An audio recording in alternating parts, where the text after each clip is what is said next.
नमस्कार, 4 पीएम कर्नाटक में आपका स्वागत है। मैं हूं आपके साथ सिमरन। 2024 का लोकसभा चुनाव हर बीतते दिन के साथ करीब आता जा रहा है। ऐसे में अब सभी दल अपनी अपनी योजनाओं को जमीन पर उतारने में लगे हैं। इस दौरान नेताओं द्वारा दल बदल का खेल भी लगातार जारी है। इस बीच कर्नाटक वो प्रदेश है जहां भाजपा अपनी पूरी ताकत झोंकना चाहती है, क्योंकि विधानसभा चुनाव हारने के बाद भाजपा लोकसभा में कर्नाटक में झटका नहीं झेलना चाहती है, क्योंकि कर्नाटक भाजपा के लिए अभी भी साउथ में अपनी पकड़ बनाने के लिए प्रवेश द्वार है, क्योंकि कर्नाटक में भाजपा के पास साउथ भारत में सबसे अधिक सीटें हैं। हालांकि इसमें कोई दो राय नहीं है कि अब जब विधानसभा में करारी हार मिली है तो निश्चित ही लोकसभा में भी इसका असर देखने को जरूर मिलेगा। और यही वजह है कि भाजपा कर्नाटक में अधिक तैयारी कर रही है और ज्यादा ध्यान दे रही है। कर्नाटक में खुद को मजबूत करने के लिए भाजपा अब देवगौड़ा की जीडीएस के गठबंधन तक को तैयार दिख रही है। हालांकि अभी कुछ कहना साफ नहीं है। इस बीच अब भाजपा की ओर से एक बड़ा दावा किया जा रहा है कि जो कि प्रदेश में कांग्रेस की सिद्धारमैया सरकार को लेकर किया जा रहा है। दरअसल भाजपा विधायक बसंत गौड़ा आर पाटिल ने ये दावा किया है कि कर्नाटक की कांग्रेस सरकार में सब कुछ ठीक नहीं चल रहा है और यही वजह है कि जनवरी में सिद्धारमैया सरकार गिर जाएगी। ये इतना बड़ा दावा किया है भाजपा विधायक ने। हालांकि इस दावे में कितना सच है और कितनी अफवाह है ये तो वक्त ही बताएगा, लेकिन भाजपा विधायक के इस बड़े दावे ने कर्नाटक की सियासत में हलचल मचा रखी है। भाजपा विधायक बसंत गौड़ा का ये कहना है कि 45 लोग उनकी पार्टी के संपर्क में हैं। इतना ही नहीं, भाजपा विधायक ने तो ये तक कह डाला है कि जब हम सीएम बनने वाले हैं तो नेता विपक्ष की नियुक्ति ही क्यों करें। बीजेपी विधायक के इतने बड़े दावे से अब कर्नाटक की राजनीति में गहमागहमी बढ़ गई है। वहीं कांग्रेस भी थोड़ा सचेत हो गई है। भाजपा सरकार बसंत गौड़ा ने कहा कि कांग्रेस सरकार ने बीके हरिप्रसाद के वरिष्ठता को अहमियत नहीं दी, जिससे कि वो दुखी हैं। मुख्यमंत्री सिद्धारमैया के खिलाफ बीके हरिप्रसाद के बयान के बारे में प्रतिक्रिया व्यक्त करते हुए यतलान ने परोक्ष रूप से डीके शिव कुमार पर निशाना साधते हुए कहा कि इंतजार कर रहे सीएम के कहने पर अपनी नाराजगी व्यक्त की है। हरिप्रसाद वरिष्ठ नेता हैं, उन्हें दुख हुआ है, इसीलिए खुले तौर पर बयान दिया है। भाजपा विधायक ने कहा कि हरिप्रसाद को सिर्फ हथियार के तौर पर इस्तेमाल किया जा रहा है। इन सबको देखने पर यह तय है कि जनवरी के बाद कांग्रेस सरकार गिर जाएगी। भाजपा विधायक यतलान ने आगे कहा कि राय रेड्डी जैसे वरिष्ठों ने खुलकर अपनी नाराजगी जाहिर की है। कहा है कि हम आप मिलकर के सांसद बनेंगे। कांग्रेस सरकार के प्रति असंतोष बढ़ा है। मुझे नहीं पता कि ये कब फूटेगा। ऐसे में कांग्रेस हमें आकर्षित करने का काम कर रही है। भाजपा नेताओं को लेकर क्या करेंगे? अगर कोई भाजपा छोड़ता है तो ये उनका मृत्यु प्रमाण पत्र खुद लिखने जैसा होगा। उन्होंने कहा कि जब मैं केंद्रीय मंत्री था और अब की राजनीतिक स्थिर में अंतर है। अब ऐसी हालत है कि हमें दिल्ली में कोई पहचानता तक नहीं है। जब मैं केंद्रीय मंत्री था तब मोदी गुजरात भाजपा के राज्य महासचिव थे, अमित शाह राज्य मंत्री थे।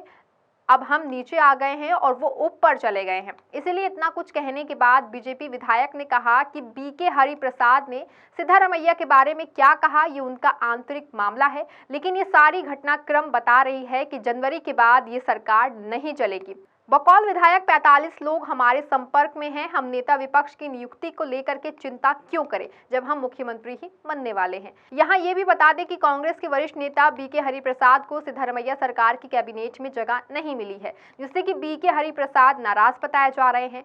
खुद की पकड़ को मजबूत बनाने के लिए अब बीके हरिप्रसाद ने प्रदेश व्यापी दौरा शुरू कर दिया है, जिसमें वो ओबीसी समुदाय के साथ बैठकें कर रहे हैं और रैलियां कर रहे हैं। इन बैठकों के दौरान हरिप्रसाद सीएम सिद्धारमैया के खिलाफ खुलकर बयानबाजी कर रहे हैं। मीडिया रिपोर्ट्स के अनुसार सीएम सिद्धारमैया ने इसकी शिकायत पार्टी के प्रभारी रणदीप सुरजेवाला से करके कार्रवाई की मांग की है। गौरतलब है कि हरिप्रसाद ने बिना नाम लिए सिद्धारमैया पर निशाना साधते हुए कहा कि धोती के साथ हबलोट घड़ी पहनने वाले कुछ लोग समाजवादी होने का दावा नहीं कर सकते और कोई देवराज उर्स की कार में बैठकर उनकी तरह नहीं बन सकता। उनकी इस टिप्पणी को मुख्यमंत्री सिद्धारमैया पर परोक्ष हमला माना गया।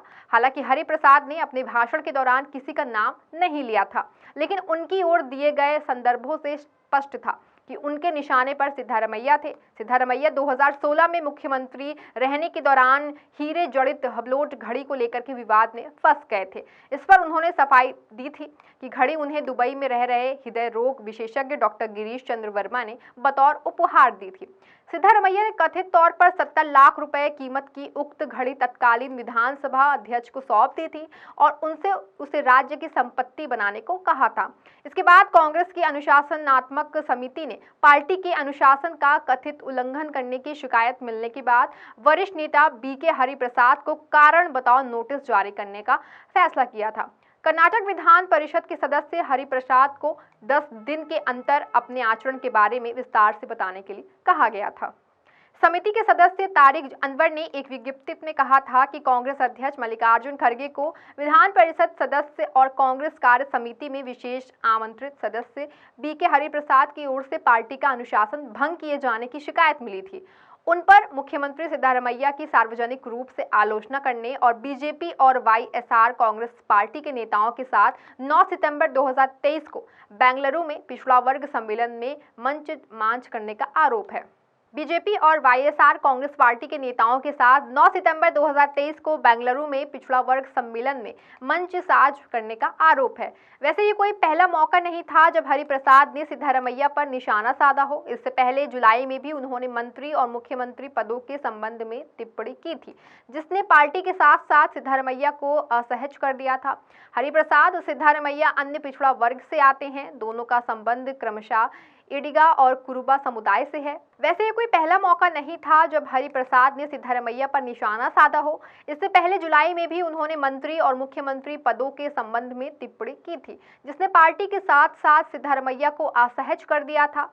हरिप्रसाद और सिद्धारमैया अन्य पिछड़ा वर्ग से आते हैं। दोनों का संबंध क्रमशः इडिगा और कुरुबा समुदाय से है। हरिप्रसाद ने जी परमेश्वर जैसे दलित नेता को मुख्यमंत्री पद के लिए और अनुसूचित जनजाति से आने वाले सतीश जारकीहोली जैसे नेता के नाम पर उप मुख्यमंत्री पद के लिए कांग्रेस की ओर से विचार नहीं किए जाने पर नाराजगी व्यक्त की थी। हरिप्रसाद के बारे में माना जाता है कि वो राज्य मंत्रिमंडल में शामिल नहीं किए जाने से कुछ समय से नाराज हैं। वहीं लोकसभा चुनाव के लिए भाजपा जेडीएस गठबंधन के बारे में भाजपा विधायक बसनगौड़ा आर पाटिल यतलान ने कहा कि गठबंधन के मामले पर आलाकमान फैसला लेगा। हम राज्य की राजनीति के बारे में मात्र विचार करते हैं। येडियुरप्पा को गठबंधन के बारे में जानकारी हो सकती है। गठबंधन का शीघ्र ही अंतिम फैसला लिया जाएगा। हर लोकसभा सीट बेहद अहम है। एक वोट से वाजपेयी सरकार गिरी थी। इसके चलते हम किसी भी बात को हल्के में लेने को तैयार नहीं है। फिलहाल अब भाजपा विधायक के इस दावे को लेकर प्रदेश की सियासत का पारा हाई है और भाजपा व कांग्रेस दोनों ही खेमों में काफी हलचल मची है। अब इस दावे में कितनी हकीकत है ये तो आने वाले वक्त में ही पता चल पाएगा। इस खबर में आपके लिए बस इतना ही। देखते रहें 4 PM कर्नाटक। धन्यवाद।